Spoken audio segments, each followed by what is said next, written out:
ব্রহ্মপুত্র বিসমরদাস মার্গ। ভারতের দিল্লিতে সংসদ সদস্যদের বাসভবন ব্রহ্মপুত্র অ্যাপার্টমেন্টে অগ্নিকাণ্ড ঘটেছে। শনিবার দুপুর 1টার দিকে বহুতল এই ভবনে আগুন লাগে। এতে কোনো হতাহতের খবর পাওয়া যায়নি। দেশটির ফায়ার সার্ভিস কর্তৃপক্ষ জানায়, আগুন লাগার ঘটনায় ভবনের বাসিন্দারা আতঙ্কিত হয়ে পড়েন। পরে আবাসনটি খালি করা হয়। খবর পেয়ে ফায়ার সার্ভিসের 14টি ইউনিট ঘটনাস্থলে পৌঁছে প্রায় 1 ঘন্টার চেষ্টায় আগুন নিয়ন্ত্রণে আনে। কালার এক্সপার্ট, জর্জ স্যাপ এবং মাইল্ড অন হ্যান্ডস টেকনোলজি সমৃদ্ধ অরিক্স ক্রিস্টাল ওয়াশ আপনার laundry expert.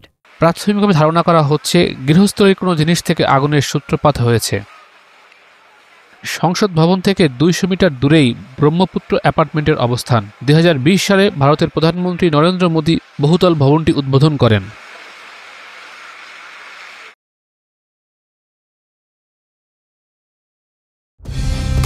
Colour expert, George sap এবং মাইল্ড অন হ্যান্ডস টেকনোলজি সমৃদ্ধ অরিক্স ক্রিস্টাল ওয়াশ আপনার লন্ড্রি এক্সপার্ট।